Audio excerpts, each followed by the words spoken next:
Alright, so I am still on the same experiment as before, where I'm trying to investigate the effect of acoustic wave towards electrochemical cell, and this time I'm using my ultrasonic cleaner, which just arrived today, and according to the manual, it is rated at 35 watts and oscillating at 40 kilohertz. Okay, so that's all about the ultrasonic cleaner. Now I want you to look at the cell a little bit more closer. So I'm using my lights, my USB powered lights, to help to illuminate the experiment setup.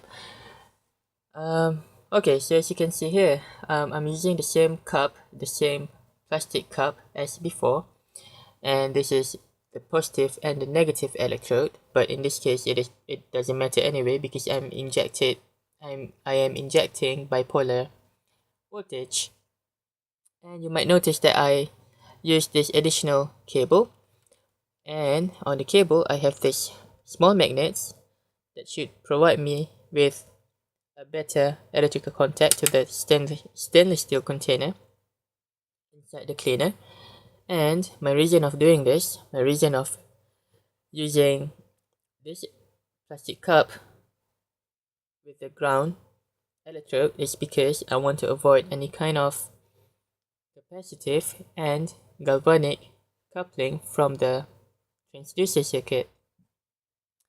And the way the cleaner works is simple. All I have to do is just turn on the button, and then it will run for around 3 minutes if I don't turn it off. And yeah, so as you can see inside, nothing fancy, it's just tap water with 2 aluminum foil electrodes. And if you follow the cable, you can see that I am still using the same potential start circuit on the breadboard, and my myDAQ as the signal source, and I am injecting the same signal as before, which is triangular wave oscillating at 200 millihertz, and the voltage excursion is at 10 volts peak to peak. And this is the response right now.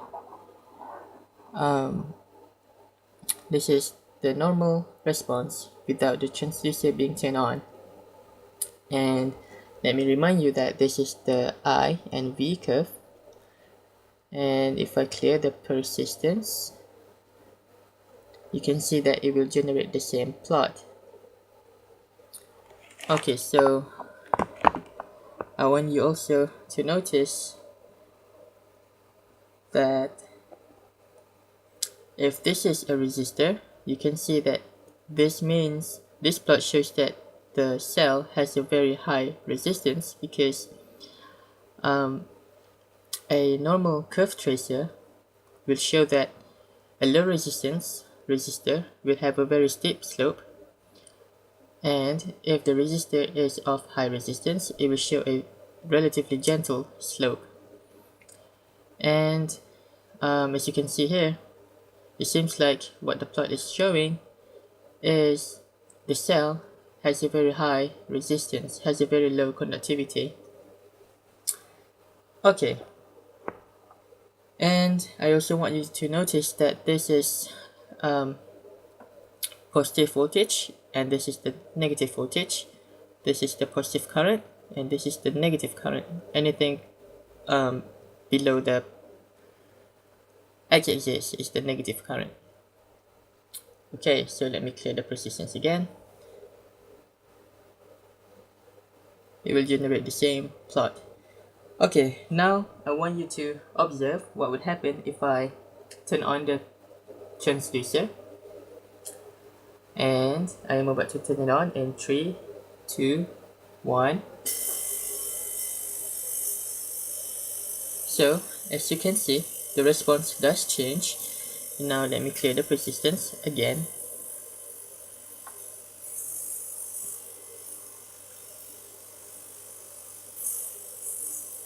So as you can see, the IV curve shows a much more steeper slope. So this could probably means that the electrical conductivity of the solution increases because of the introduction of ultrasonic wave, acoustic ultrasonic wave.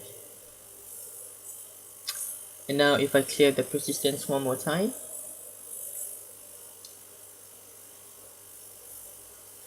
you can see there's a small hysteresis there. I'm not too sure why this is, probably because of the electrical double layer effect.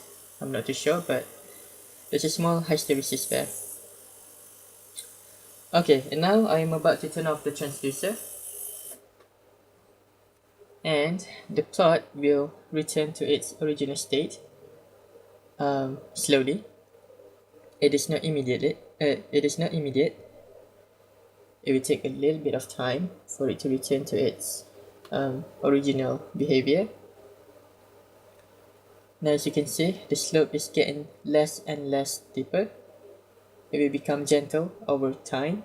So this means that the conductivity of the solution is decreasing slowly.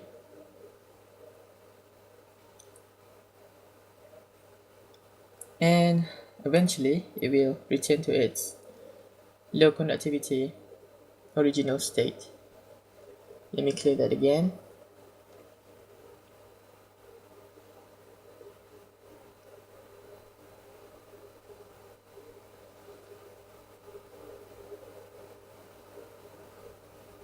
So yeah, it does return back to its original state. So this could mean that the electrode surface is not changed. Something is changed. I'm not too sure what it is yet, but so far this experiment shows that if I introduce acoustic ultrasonic wave, the electrical conductivity of the cell increases. Okay, so let me turn on the transducer one more time for you to see the effect.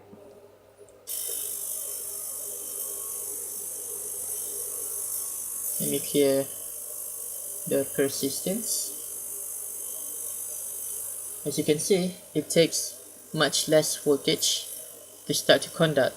And remember that this is tap water, and it starts to conduct at less than, I don't know, 3 volts. So this is 2 volts, and it starts to conduct much earlier than that.